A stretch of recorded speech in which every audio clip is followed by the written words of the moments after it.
Booster box prices starting to collapse. Stay tuned, it's coming up next.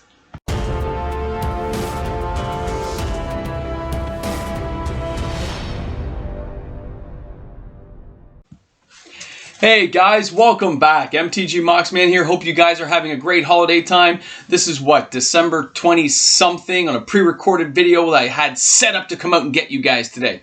Kind of an important topic though. If you're new to the channel, please make sure you hit that subscribe button. Join in the fun. It's free to do and you get to move forward in life and it's awesome and it helps us out. So, welcome to the channel if you're new.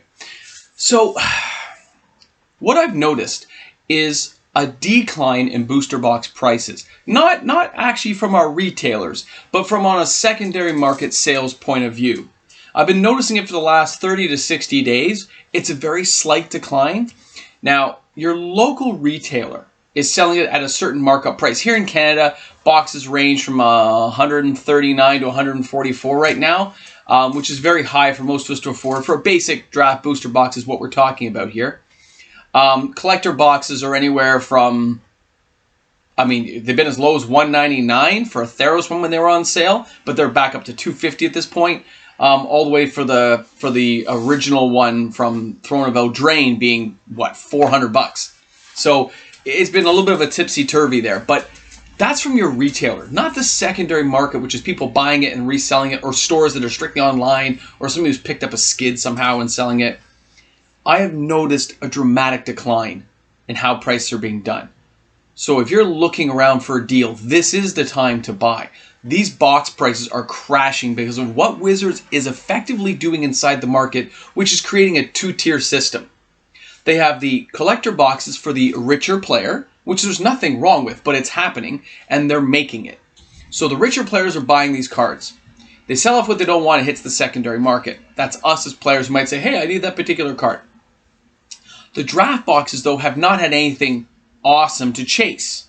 No amazing cards just for them, which is what the collector boxes are getting.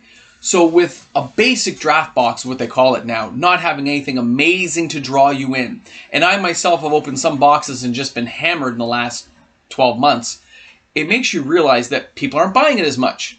There's less being opened. And I heard for new Kaldheim set, they're not printing as much of it because there's been a decline in sales in the regular draft boxes. It's not to say there's not something cool in there for players to play and play with, just cracking it and making decks. No, that's always going to be fine. But from a sales point of view, when you're trying to boost up sales of something and you notice box prices going down, and the funny thing is, it's not just the new sets coming out. It's going back a little ways. Let me show you example number 1. So these ones here are all out in November. So here we have a Theros Beyond Death for $100 plus shipping. That's crazy. Then you have a Zendikar, which of course would still have the box topper inside for $100. And then we have Ikoria going for $100. These are recent sales in November. Think about that as a box price from what your local retailer is selling it to you right now. And these are Canadian prices. So in US prices, you're talking $79, $80 on the secondary, right? That's crazy compared to what they're selling it in the store. Stores have overhead. They have to make money. But somebody out there, and there's a lot of these sales, if you go on eBay and check it yourself, you will see a myriad of sales of individual booster packs, as well as boxes going for well below what they would normally go for. That does not mean these are worthless. That's not the point of my video. The point of the video is how much they're crashing down in price, making it affordable. If you're thinking at a box of $130 at a store, and you can get it for $98, that's a 33% savings. Now, in my previous videos, I've let you guys know there are certain boxes you do want to go after. Okay? There are certain boxes on my hit list. Throne of Eldraine, good set. War of the Spark, good set to hit up. You might be able to find those right now at a discounted price. Now, Ikoria is not going to be that iconic a set other than the fact it had Godzilla. Theros Beyond Death is a typical set that they would put out. It's okay. Zendikar Rising will be a hit set later. The fact that it has box toppers and the regular thing, people are going to want it, okay? So keep that in mind if you can find those cheap. Now, when you look at that even for other boxes, if you start looking back months and months, prices were dramatically higher, like in box example 2. These are Ravnica Allegiance. This is Guilds of Ravnica. Now, these are out of print, but look at that price. $109 plus the same roughly shipping. Let's just leave it at the $109.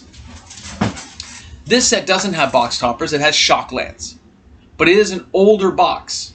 So older boxes are still continuing to appreciate at a higher rate than the newer boxes. A newer box will be anything within a 24 to 48 month period, okay?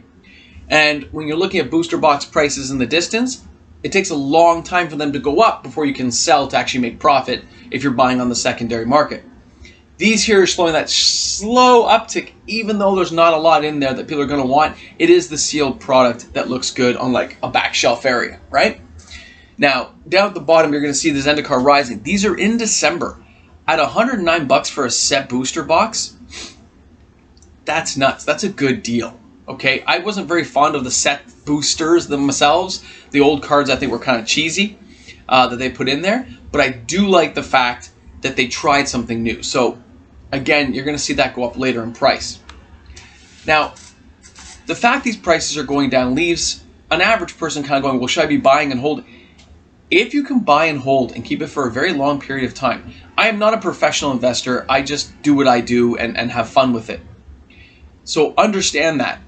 But I have years of experience saying yes, buy and sell, yes, sell and hold.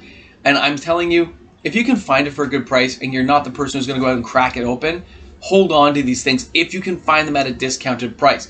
These prices going down is because of Wizards' two-tier system and the fact they're not allowing players to have any chase cards that we really want to go after that force people to open the draft boxes anymore. Stores crack a few, players crack a few for some good fun, and that's all that's been happening. Nobody's getting into the store, so even less of these are being opened, which means Wizards won't be printing as much. They're clearing out older stock as we speak. There's Boxing Day deals going on probably right at this point. If you're seeing this video today, you go check your retailers. You might see sales on right now. And this is December something 2020. So wait till your Boxing Day sales unless this video comes out too late. Now, the last one I wanted to show you guys today that I thought was interesting is older boxes are still going up in value. That's an Alliance box that I saw for $2,300. 12 months ago, it was $1,500. So within a year, it's basically doubled in value. And that's because people are starting to realize with the newer boxes coming out that do cost more money, older boxes should be appreciating more because they're that much harder and they're that much rarer to get those boxes. There's not that much sealed product of this left. Stores aren't keeping a lot. Players don't keep a lot. We crack it all nowadays.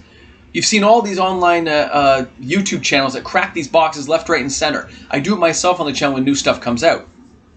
But cracking older boxes, a lot of the bigger channels do, which means there's less and less product year after year as these bigger channels crack open this stuff. When they crack it, you know an older box just went up a little bit more because it's that much harder to find. Now, if you look again, even over there at Visions, nothing super great in that set, but still $2,100 per box is what that just sold for, plus shipping, and I'm not worried about the fees and shipping. Let's just say the price itself. That's nuts. Weatherlight, which I've got right up there, $2,100 a box. Now, these will all have reserve list cards in them, but nothing spectacular in the reserve list in these type of boxes. It's just the rarity of a box being that old. And some of these boxes up there, like the Weatherlight one, if you look at my Weatherlight, those are some of the last boxes to have reserve list cards that were not too expensive for people to afford. They're only going to go up in value. I think I said in this one, when the Weatherlight, when we hit 2,000 subs, I'm going to open that Weatherlight for my channel and give those cards away to whoever wins it. It's going to be fun. But when I open that box, all the other boxes just go up a little bit more because it's that much harder to find. And those boxes 12 to 14 months ago were $500-600. And then a bigger channel did like a video on it and caused a whole kerfuffle of some of these older boxes to go up. But they should be going up because they're rarer.